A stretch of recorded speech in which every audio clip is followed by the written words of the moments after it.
और नमस्कार, मैं हूं आरिश अजहर आपके साथ। हमारी खास पेशकश में आपका स्वागत है। बजट सत्र का आगाज, संसद का बजट सत्र आज यानी बुधवार से शुरू हो गया। सत्र की शुरुआत राष्ट्रपति द्रौपदी मुर्मू के अभिभाषण के साथ हुई। उन्होंने इस दौरान कहा कि 11 वर्षों में देश की स्थिति मजबूत हुई और इस दौरान सरकार ने महंगाई दर को कम रखने के रिकॉर्ड को कायम रखा और इसका सीधा फायदा मध्यम वर्ग और गरीबों को हुआ है। इस बार बजट सत्र काफी अहम माना जा रहा है क्योंकि बजट के साथ राजनीतिक और जनहित के मुद्दों पर भी तीखी बहस होने के आसार हैं। विपक्ष पहले ही सरकार को घेरने की रणनीति बना चुका है और उसी क्रम में बुधवार को सत्र के पहले दिन भारी हंगामे के बाद दोनों सदनों की कार्रवाई को गुरुवार तक के लिए स्थगित कर दिया। बजट सत्र 2 हिस्सों में आयोजित किया जाएगा। पहला चरण 28 जनवरी से 13 फरवरी तक चलेगा, जबकि दूसरा चरण 9 मार्च से 2 अप्रैल तक का होगा।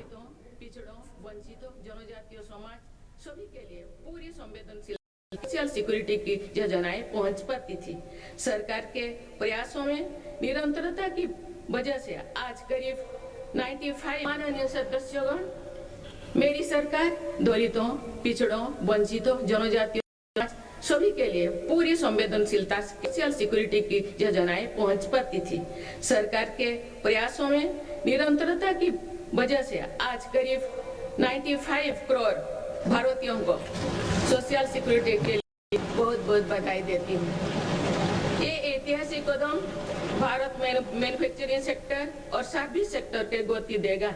भारत के युवाओं के लिए रोजगार के अनेक नए अवसर बनाएगा। माननीय सदस्यगण, मेरी सरकार दलितों, पिछड़ों, वंचितों, जनजातियों सभी के लिए पूरी संवेदनशीलता से सोशल सिक्योरिटी की योजनाएं पहुंच पाती थी। सरकार के प्रयासों में निरंतरता की वजह से आज करीब 95 करोड़ भारतीयों को सोशल सिक्योरिटी की बहुत बहुत बधाई देती हूँ। ये ऐतिहासिक कदम भारत में मैन्युफैक्चरिंग सेक्टर और सर्विस सेक्टर के गति देगा। भारत के युवाओं के लिए रोजगार के अनेक नए अवसर बनाएगा। माननीय सदस्यगण, मेरी सरकार दलितों, पिछड़ों, वंचितों, जनजातीय समाज सभी के लिए पूरी संवेदनशीलता से सोशल सिक्योरिटी की योजनाएं पहुंच पाती थी। सरकार के प्रयासों में निरंतरता की वजह से आज करीब 95 करोड़ भारतीयों को सोशल सिक्योरिटी के लिए।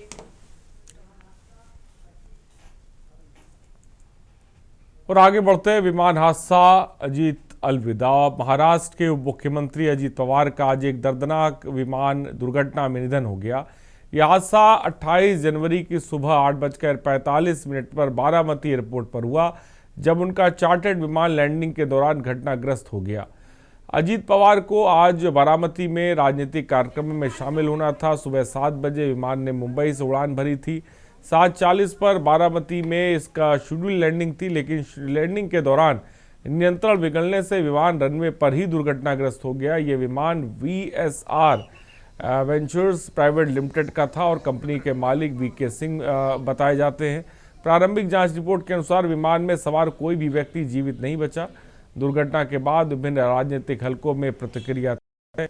नागपुर से कांग्रेस नेता और पूर्व मंत्री नितिन राउत ने इस घटना की उच्च स्तरीय जांच की मांग की और उनका ये भी कहना है कि इस तरह की दुर्घटनाओं को अत्यंत गंभीरता से लेने की जरूरत है।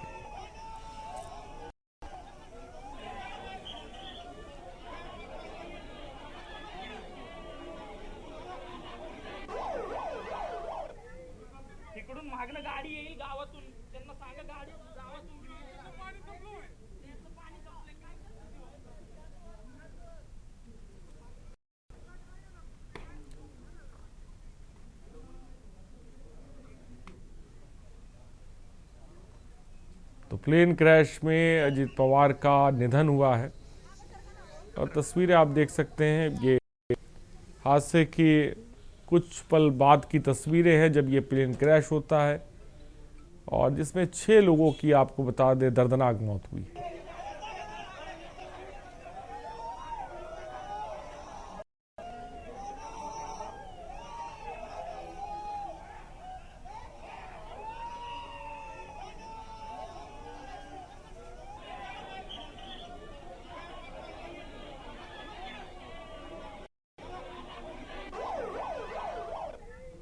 तिकडून मागणं त्यांना गाडी येईल गावातून, त्यांना सांगा गाडी गावातून घेऊन यायला. पाणी संपलंय, त्याचं पाणी संपलंय, काय करतो ते?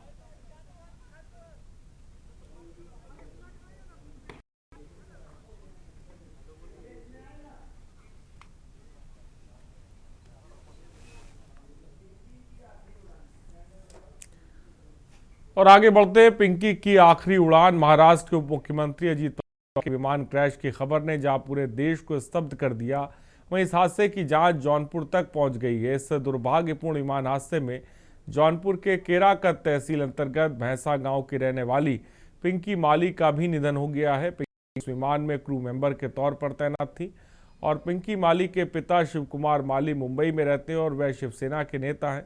पिंकी का जन्म और पालन पोषण मुंबई के ठाणे में ही हुआ था, लेकिन उनका दिल हमेशा अपनी जड़ों जौनपुर से जुड़ा रहा। परिवार में इस खबर के बाद कोहराम मचा है।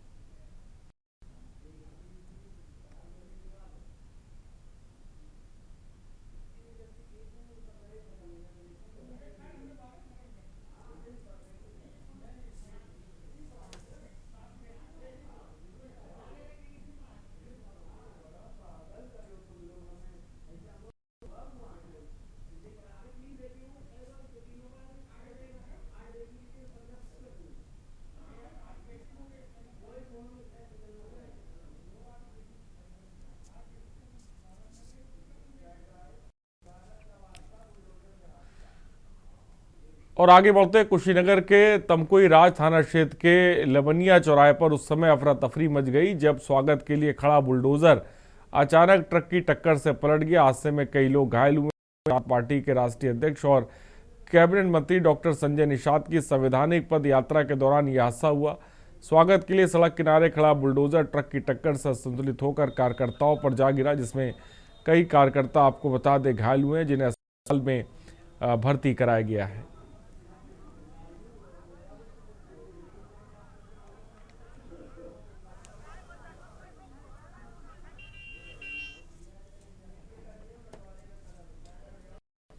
और आगे बढ़ते, यूजीसी का नियम बंटवारे का कदम। खबर बलिया से, जहां यूजीसी के नए नियमों को लेकर संवरणों द्वारा जारी विरोध शांत होने का नाम नहीं ले रहा है। आज वकीलों ने जुलूस निकालकर कलेक्ट्रेट पहुंचकर विरोध जताते हुए राष्ट्रपति को ज्ञापन भेजा। प्रदर्शनकारी वकीलों ने कहा कि यूजीसी के नए नियम समाज को बांटने वाले, और सवाल उठाया कि संवरणों ने बीजेपी का क्या बिगाड़ा है।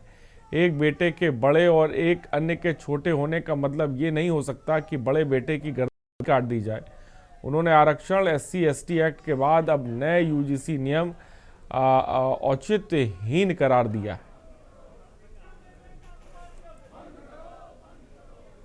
कलेक्ट्रेट बार में प्रैक्टिस करता हूँ, इसका सदस्य हूँ और अधिवक्ता है। किस बात को लेकर के आज आप लोग विरोध कर रहे हैं? विवाद देखें, इस बात का है कि जो यूजीसी वाला नया कानून आया है, इसमें सीधे समाज को बांट दिया गया। एक तरफ सवर्णों को कर दिया गया और एक तरफ SC/ST और बैकवर्ड हो गए। मैं इन बच्चों का बड़ा भाई हूं। कहने का मतलब एक ही है कि छात्र जो कैंपस है, जो लड़कों के महाविद्यालय का कैंपस है, यूनिवर्सिटी कैंपस है, उसको कैंपस रहने दीजिए। आपस में उनको बांटने का प्रयास न करिए। जो राजनीति का अखाड़ा है, जैसे संसद और विधानसभा, इस कानून को सबसे पहले वहां लागू करिए। और आगे बढ़ते, बहुजन समाज पार्टी के राष्ट्रीय अध्यक्ष और पूर्व मुख्यमंत्री मायावती ने विश्वविद्यालय अनुदान आयोग यूजीसी द्वारा सरकारी और निजी विश्वविद्यालयों में इक्विटी कमेटी बनाने के फैसले का समर्थन किया। उन्होंने इस नियम का विरोध कर रहे लोगों की मानसिकता पर सवाल उठाते हुए दलितों और पिछड़ों को भी सतर्क रहने की सलाह दी।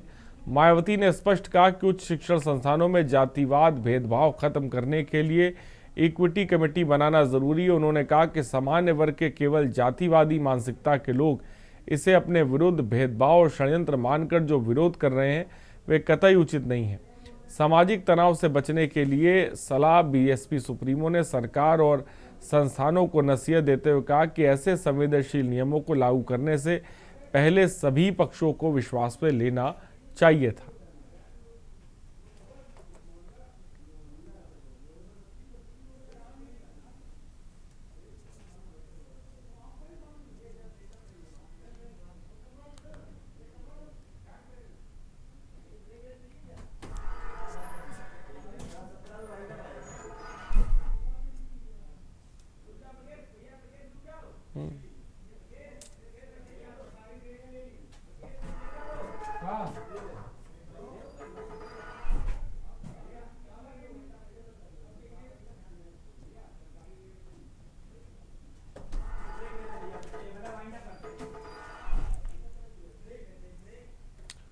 और यहाँ पर रुकते एक ब्रेक के लिए, जल्द हाजिर होंगे।